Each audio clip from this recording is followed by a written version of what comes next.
Be it ever so humble, there's no place like home. Especially when it's cold outside. And it's too cold for me to be doing stuff outside that I don't absolutely have to be doing. So today, I got this spare radiator for the Scout. And you notice one of the brackets has come loose. But the core is still good. That's a good spare radiator. And I'm going to fix that.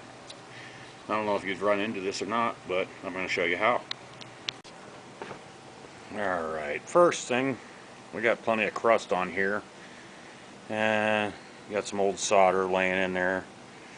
And this all has to get cleaned up. In here, that's got to be looking nice. So, we do that. Sand this crud off. This isn't really heavy, coarse sandpaper. It's just stuff to kind of bust up the surface and get it nice and shiny. Yeah, that is old solder. At least it's not epoxy.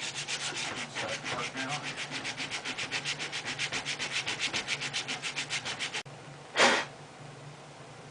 Alright. That's looking pretty nice. Okay.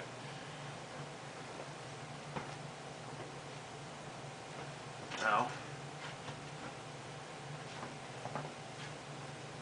that's pretty well. I don't want that sticking out. What I want, this flange here is where the radiator bolts to the support and everything. And I don't know if you'll see it. Maybe. Right here is part of the cap on the radiator.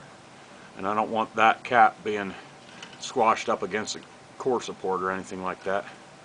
So I'm going to just move that down just a bit. Now, got to get it a little more.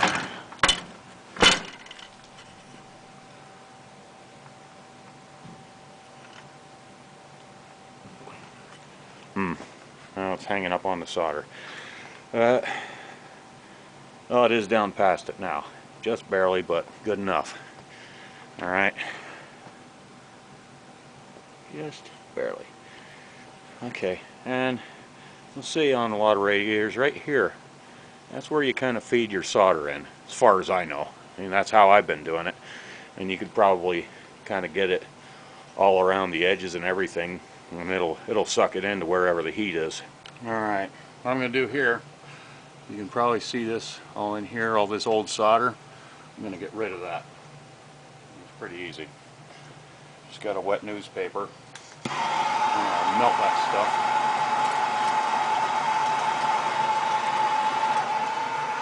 Wipe it off. Also gives it a nice coating.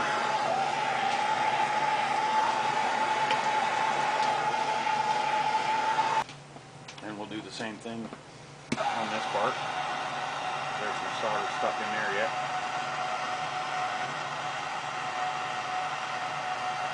Not much, but some. And I think my blowtorch is running low on me.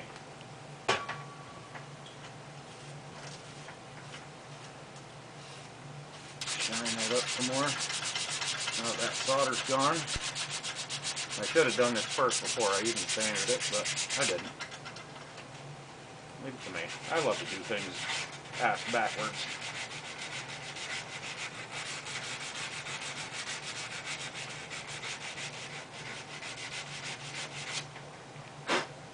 Alright, that's looking nice. Get the inside a quick scrape. The cap of the radiator is laying right on this countertop. And this flange here is just a little bit below it. So I know that this cap is not going to come up and contact the core support unless I get in a heck of a wreck or something, but hopefully that don't happen. Okay, now we're cleaned up and we're going to flux it. I'm just using this Odie stuff. I found it works good on pipes and wires and this. So just give it a light coat. You don't have to glob the shit on there. I don't think it'd hurt if you did, but you don't have to go nuts. A little bit goes a long way. Just make sure it's covered. I'm going to take this piece of wire, tie this pretty fast.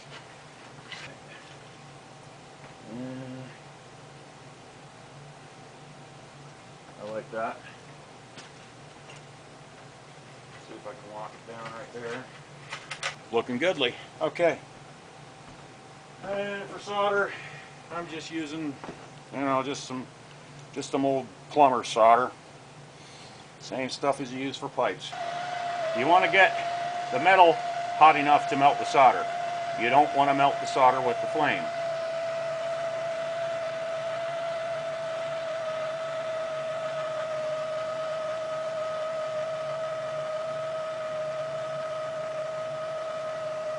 I think this torch is going to die on me, but it might actually do it. Oh, all right. That's sucking it in.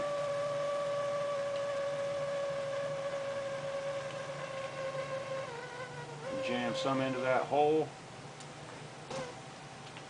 You can even go vertical with it. And my torch is about dead, but it's doing the job. Around the edge.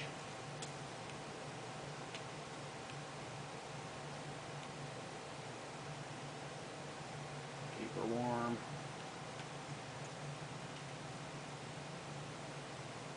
Sucking it right in. It'll go to the heat.